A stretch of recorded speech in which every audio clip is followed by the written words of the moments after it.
Today I'm just going to talk you through one of my trainings I did. So at the moment I'm trying to become a weightlifter and hand balancer at the same time, or at least I'm trying to get better at both disciplines.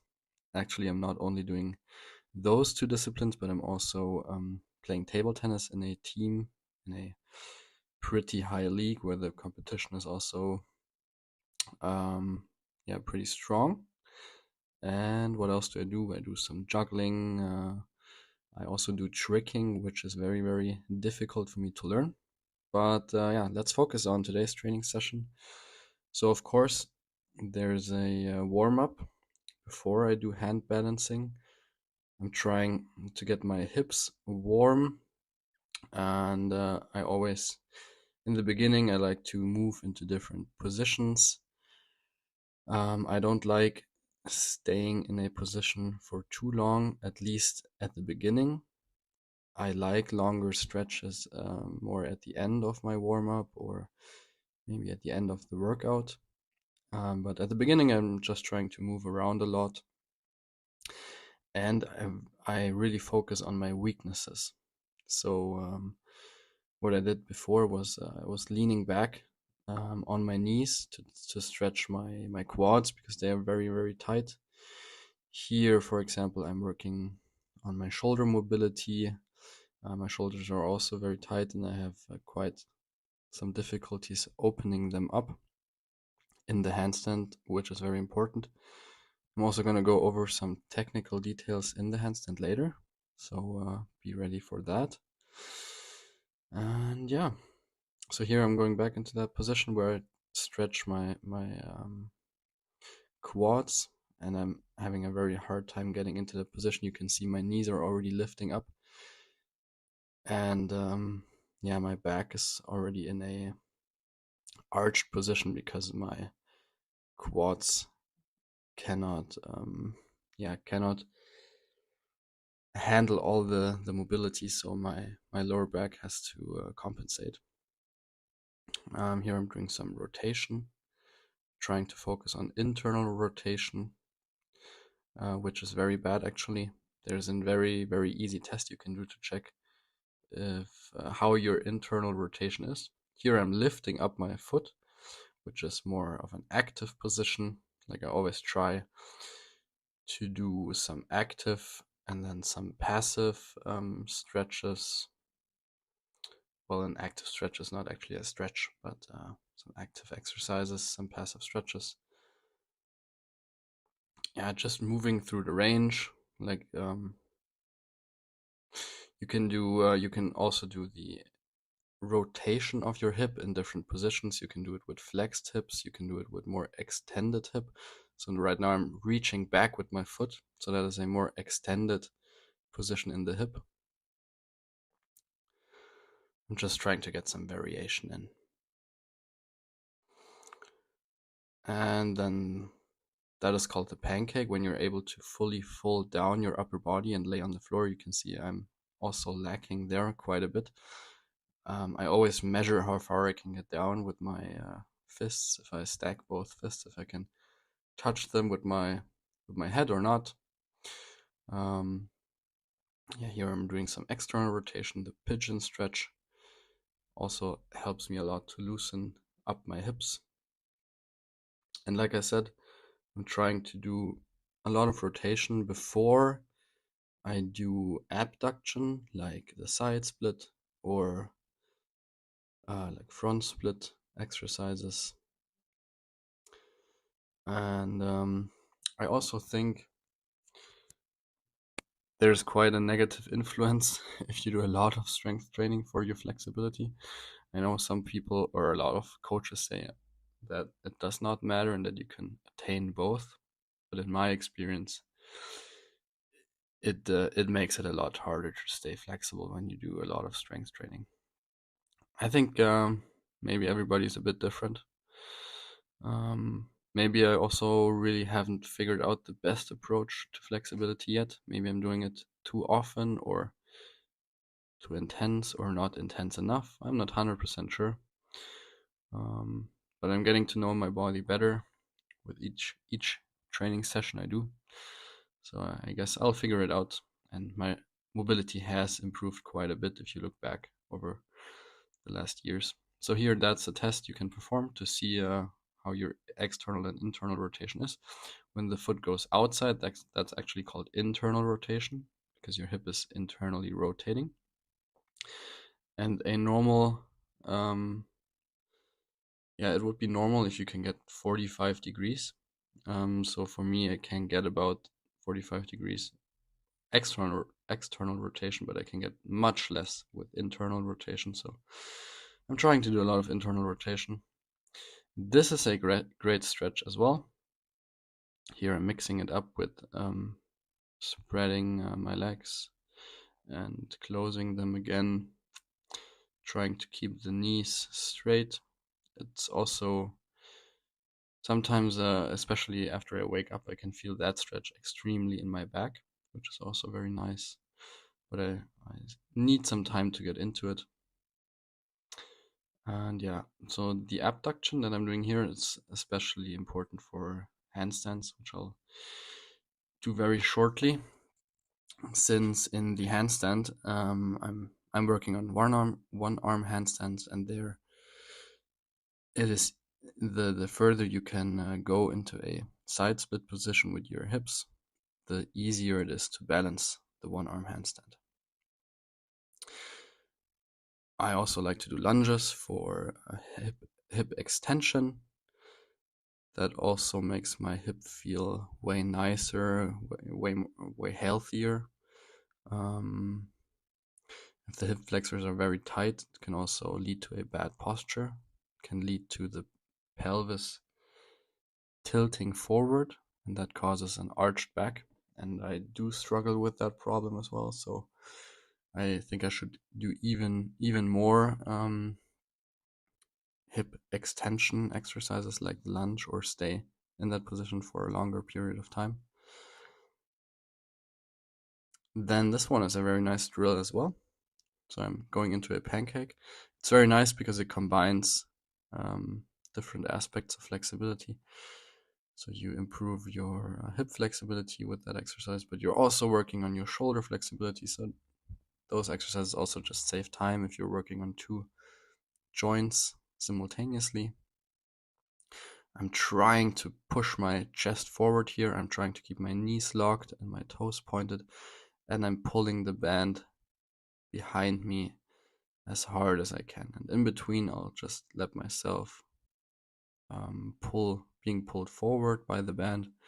So again, the combination of active and passive stretch. Side bends also a weakness of mine, which you can see. Barely getting over there. Here I always try to keep my arm very straight, the arm that is on top, but I sometimes forget. That's also a nice way of using the band. Helps to stay open while doing the side bend so that you don't collapse forward. By the way, don't forget to flex your bicep once in a while. Yeah, I think in the future I'll do those videos a bit shorter, but it's my first YouTube video, so I'm just trying to learn on how to do it, and I hope I'll get better at it.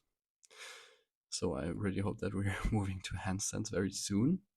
Here, one more shoulder extension drill before we do the handstands. I'm just trying to lift up my hands because of the position I'm in.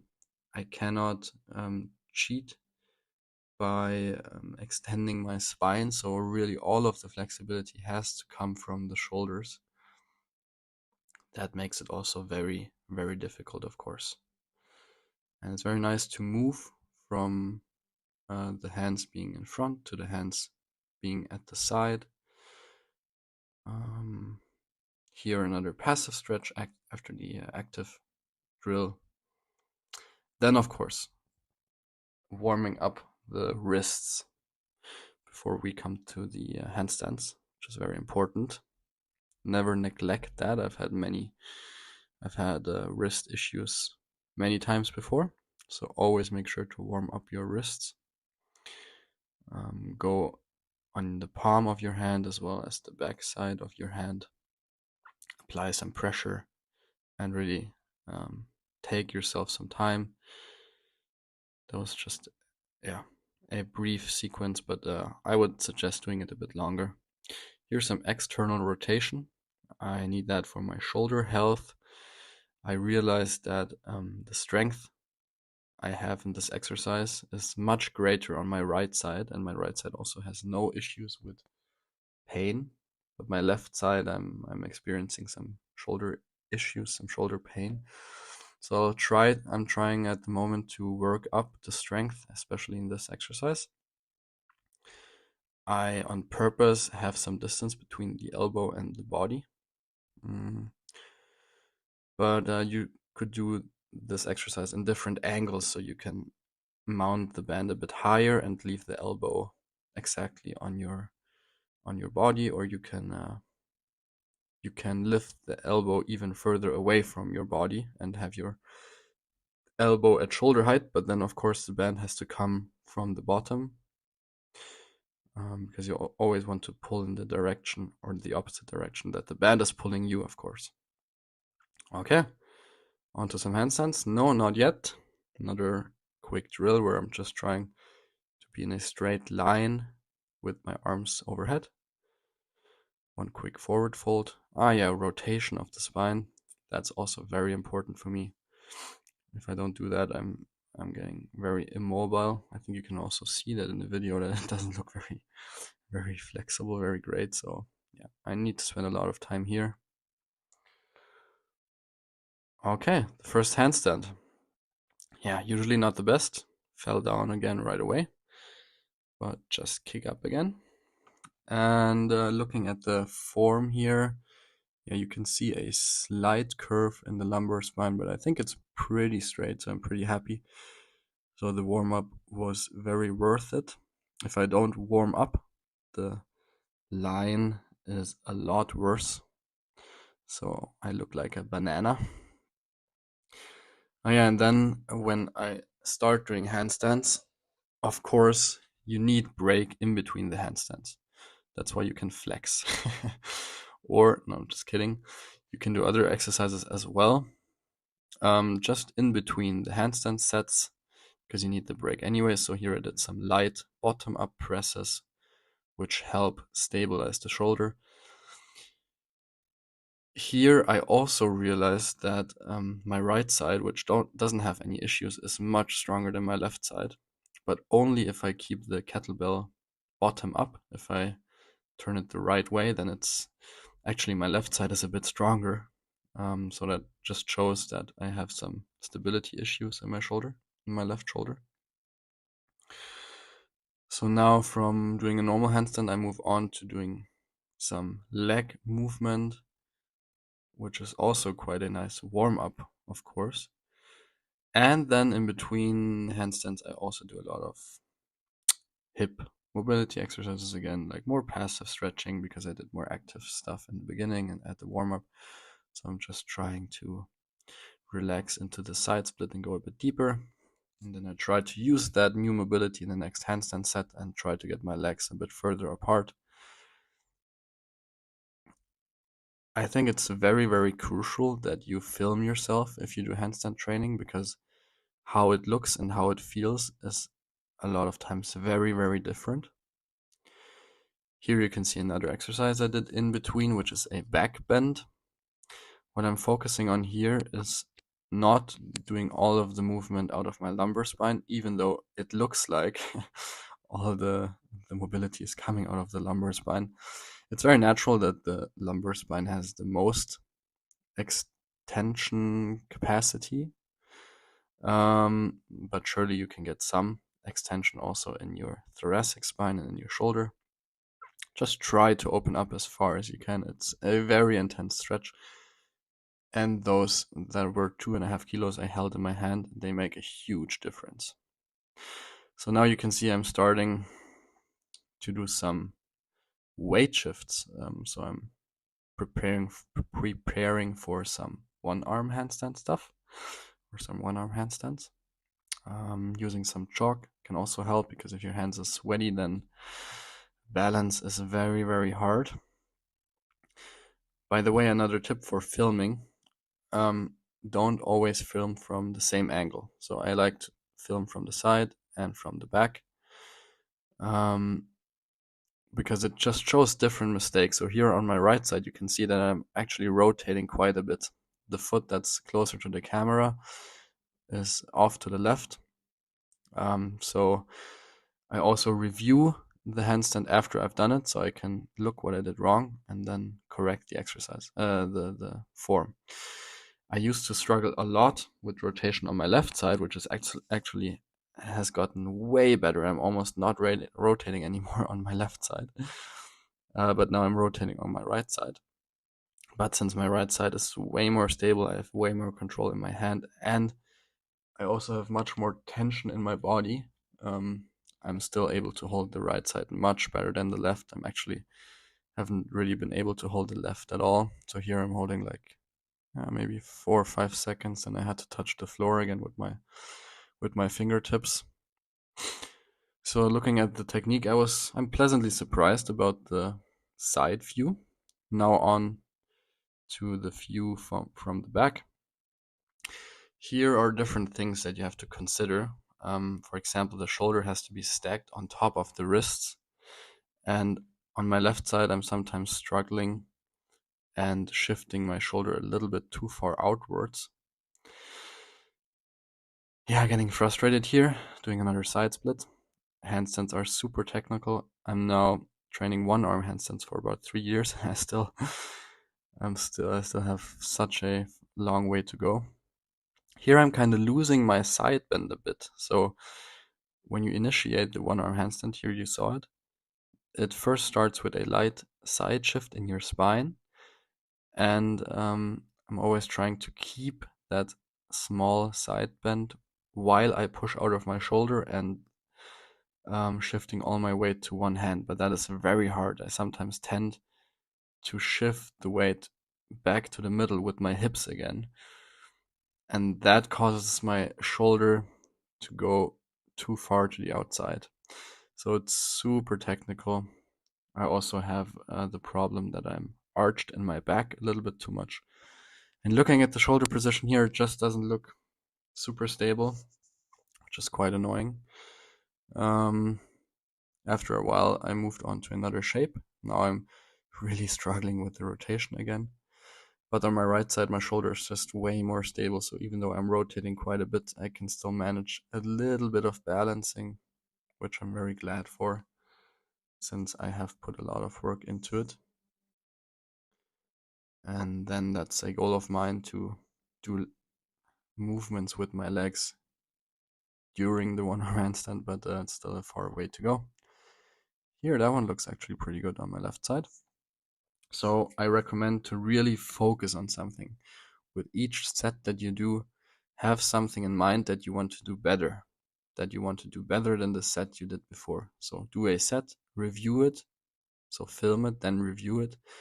And then if you experience, or if you can see that, oh, my shoulder was too far outside, then really try to correct that.